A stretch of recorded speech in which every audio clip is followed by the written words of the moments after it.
స్వేచ్ఛగా మూడు ముళ్ళతో 7 అడుగుల అగ్ని సాక్షిగా ఇద్దరు ఒకటిగా మారగా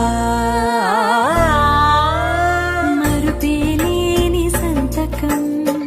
వెళ్ళి పుస్తకం మరు జన్మకి తొలి స్వాగతం వెళ్ళి పుస్తకం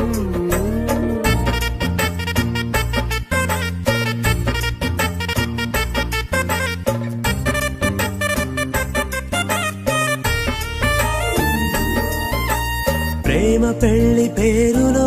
ఇరువురిలోన ప్రేమ మాత్రమే బంధుమిత్రు ప్రేమలే కలిసిన నాడేలే పెళ్ళనగా